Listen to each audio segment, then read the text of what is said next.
Hey, this is Jack from Apple Charts with a state of the market video. Today is April 29th, 2023. Before we get started, this video is for informational purposes only. These are not recommendations to buy, sell, or hold any stock or security. I may hold positions in some of the equities mentioned. Know your time frame and risk tolerance. Okay. Also, find me on Twitter at AlphaCharts365, and of course, like and subscribe to my channel if you haven't done so already for all these wonderful videos. I did my monthly chart review yesterday, and because it is the end of the month, and a lot of kind of indecision. I really saw the staples in the healthcare leading, which was kind of an interesting phenomenon. Not what you necessarily see in a raging bull market. So, this is kind of fledgling, right? If it is a bull market. Looking at the SPX specifically, this is the area that I'm really watching to see if we can take it out. Now we are damn close, right? Really close. And we'll see if sell May and go away is correct or if that is not correct this year, right? Some years it works, some years it doesn't work. So the point is we do have price above all its moving averages, above the VWAP from the top.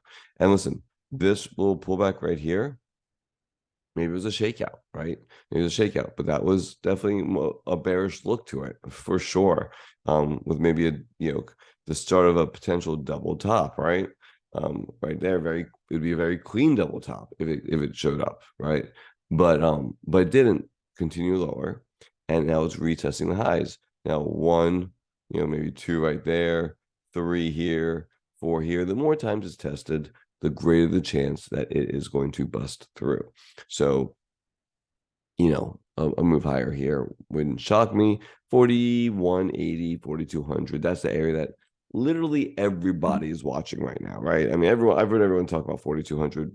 I say 4180 maybe, but either way, it's close enough.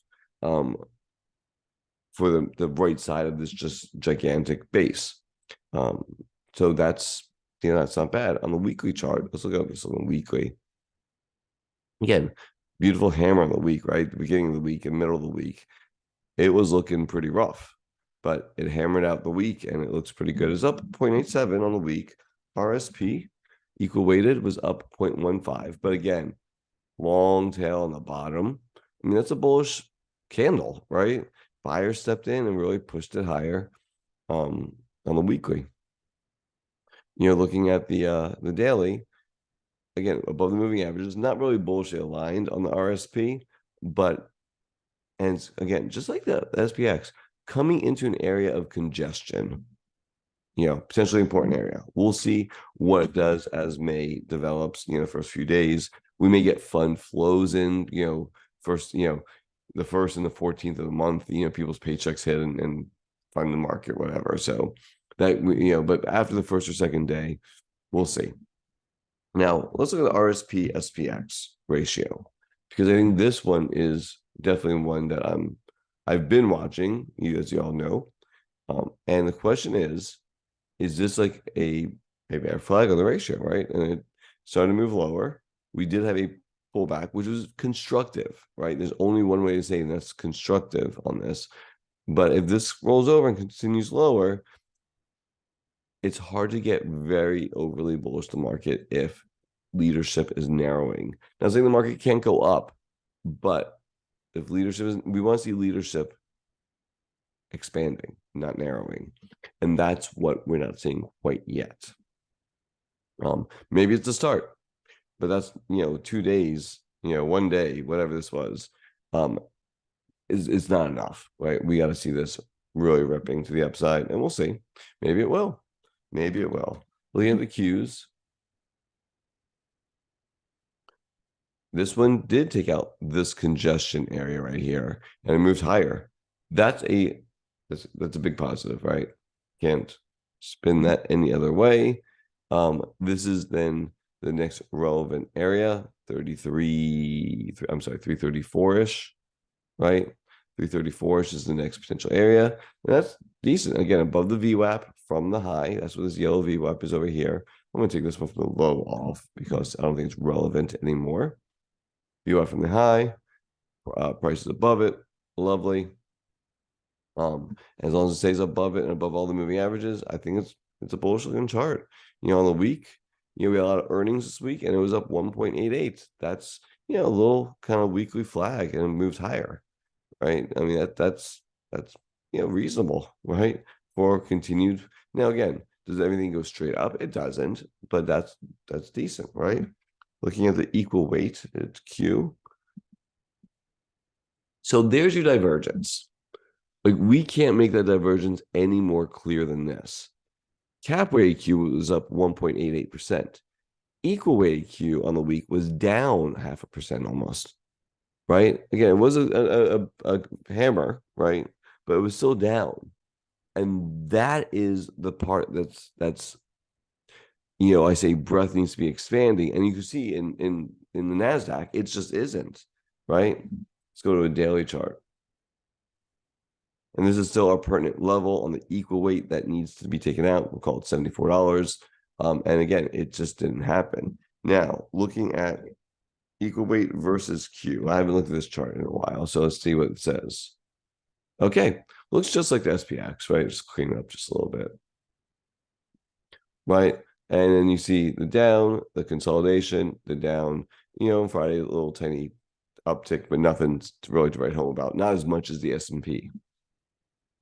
So the question is now, is this going to continue lower, as in, some type of bear flag, 1, 2, 3, or is it more like a 5 wave and we're coming to the end of the 5th wave, right? 1, 2, 3, 4, 5. And that's a possibility too. But this is definitely a more concerning look because breadth is not expanding as much as we'd want it to be. It's all very top heavy in the 4 or 5 technology based cap weighted names, or 4 or 5 largest weighted names in the market, period. So anyway, so there's a divergence that again still has me a little bit on edge on how it can't really, it's still falling. Let's put it that way, still falling. Now IWM is equal weighted, and we can see on here, this was that kind of bearish flag that we were looking at. And again, it rebounded nicely at the end of the week. And it is only above its closest moving average, still below all of its other moving averages. And the 50 now is crossed below the 200. 200 is flat for the most part. Again, we've been in this range for a long time. And maybe it just stays range bound, and that's a possibility, right? But it did bounce technically where, in this green boxy area that I've had, it's a big area. But this is where support has been found in the past. And we'll see what happens next week. Does this, as it's coming into its moving averages, roll back over? That's a very good possibility. Or, a little accumulation look over here. Or does it rip right through it and, again, just frustrate bulls and bears the whole way? On the week, let's see what it did on the week. Down 1.33% on the week. Again, the buyers did step in where expected, but it was a down week. And so this bear flag is still potentially in play. And again, it's the mixed signals that we're seeing here from the market. Looking at the mid caps, a little bit healthier looking than the IWM because it is above the 200, which is still rising, but below this declining 50-day. Again, and it was down for the week too.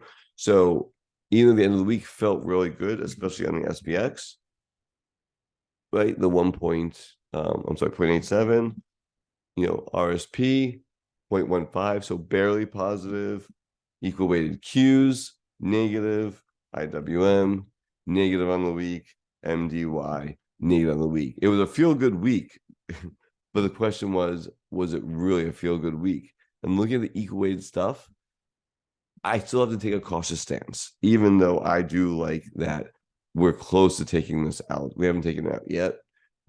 Markets are, I think, yellow, cautious, yellow light type of thing. All right, so there we go. So that's my markets. Constructive action on the cap weighted markets, but the equal weighted are screaming, they're not saying expanding breadth. That's what they're saying. And so that makes me, again, cautious. Let's look at the ETFs that I think are important. And here's XLF. Now, FRC, which is First Republic Bank, I think FRC. Yeah, FRC is First Republic Bank.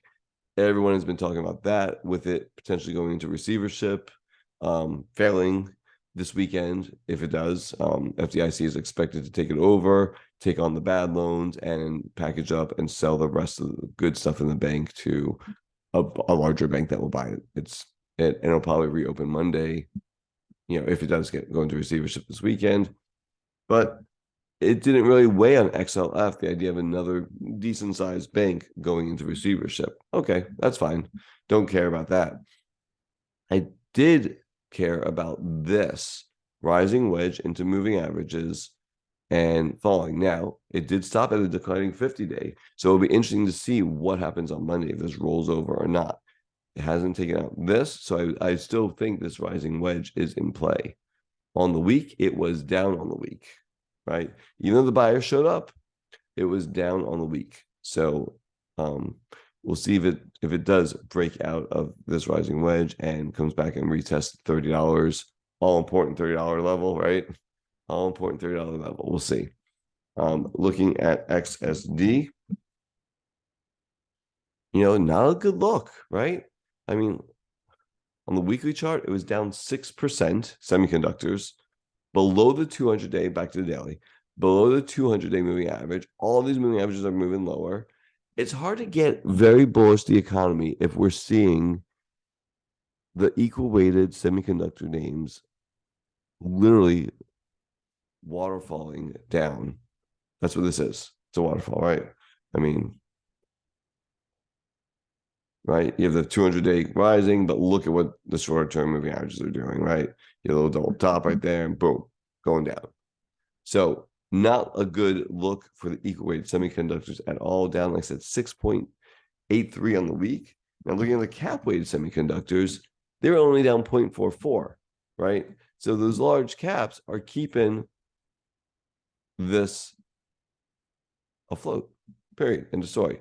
Again, we are now kind of below all the moving averages, or just about, and the 200-day is still rising, and maybe this is some kind of base in the large or mega caps, right? And then let's just see what XSD versus SMH looks like, right? So, no, I did it wrong. Sorry, versus SMH. Now, looking at this, let's go to line chart and clean it up, and you could see how the semiconductor field is literally just like the SPX, just like the Qs, really just like the Qs, right? I mean, just all in on the mega cap names, and listen, who's the mega cap name in this field? It's NVIDIA, right? That's the one that is really mega caps, and you see how well it's holding up. And because NVIDIA is holding up, SMH is holding up for the most part. Where XSD, which is equal weighted, isn't holding up. It's falling apart. Again, you want to be concerned. I think this is cause for concern right here, right? That's a problem. Let's look at XTN transports. Transports have that rising wedge, very similar to XLF, to be honest with you. And it came right back on the week. It was also negative on the week, right?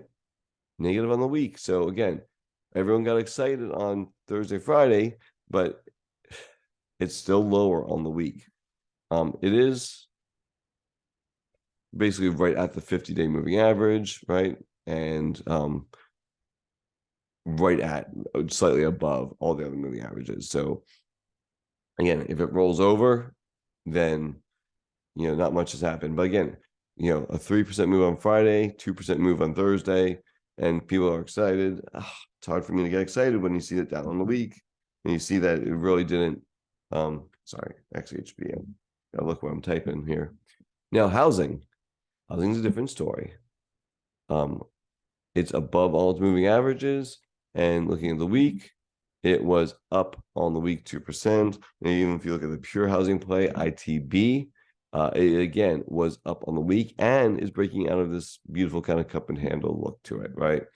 So, that's a nice look right there, right? As it broke out of the cup and handle look, and we'll see what happens when it gets up to 83. But housing looks fine, which tells me that the job market is probably holding up better than expected. All right, so looking back at this, financials down on the week, XSD or semiconductors, both of them down on the week, and transports down on the week. That's, but home builders were up pretty strong. Again, looking out 3 to 6 months, that's a little concerning. Even before 3 to 6 months, it's a little concerning that you're seeing the dry up in semiconductors. Yeah. So there's that. So we have caution on the indexes still, especially the equal weighted, and the semiconductors are saying, be careful. Let's look at the internals. What are they telling us? Start with the VIX. The VIX, type down to 1577. So we got the spike up that we were expecting the rubber band being pulled back, spiked up a little bit, and came right back in even lower. I mean, this rubber band is getting pulled, stretched. Again, you can see what happens when it comes back into this area. In 2021, you get a decent move higher in volatility. Can it go lower? It can. This was 2019. 2019 was a very low volatility year. And you can see how it just stayed there. I think 2018 was the lowest volatility year like ever. I mean, VIX was under 10. So can the rubber band be snapped back? Absolutely. But the longer it's stretched back, the higher the volatility that comes out of it. Right? Is what it is. So now we're in this kind of area right there. Can it go lower? Absolutely. It could get into 12s, 11s, 10s for sure. But recent history tells us that this is the area that it could potentially snap back decently. So as a contrarian, that's kind of what it looks like. But can it stay down here for a period of time? Absolutely. Yeah. So there's that. Credit spreads.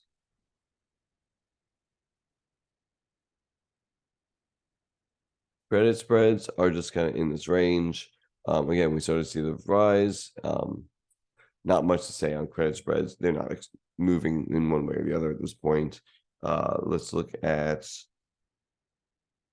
put call ratio. Equity only put call ratio right in the middle. Not really much of a sign. We'll keep going. And then percent of stocks above the 50-day moving average. We're back into the 40%. So still weaker breath, but we'll say improving compared to the March lows, right? Improving, but not nearly, not strong breath.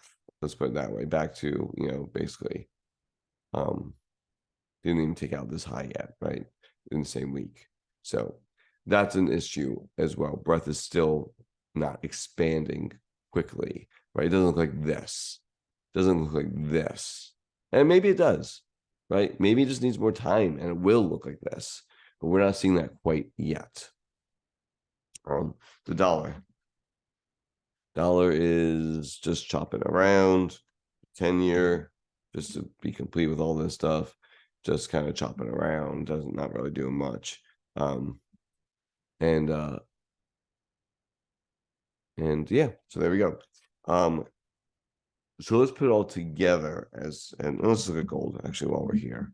Gold just kind of chopping around, not doing much. Okay, so let's put it all together. So S&P 500 is showing a nice, nice movement towards the end of the week, and it was up. But under the surface, we're still seeing a troubled market. This is definitely a very cautionary market, in my opinion. Very cautionary. Say in the highest quality, if you're going to buy into this market, I would say in the highest quality names possible. I think cash is king at this, and I'd be very careful I in this market, especially until we take out this area right there, and we start to really move higher, and we start seeing breadth expansion, which I know some people say they see, but when you look at the new high, new lows, and some of the under the surface stuff, it's not quite there yet. I'm hoping next week we can say it's there. let's get involved. Let's go full force forward. I want to see the equal weights start outperforming the cap weighted. That shows that money's being put to work. My opinion is that we're not seeing institutional support of this market quite yet in a real way.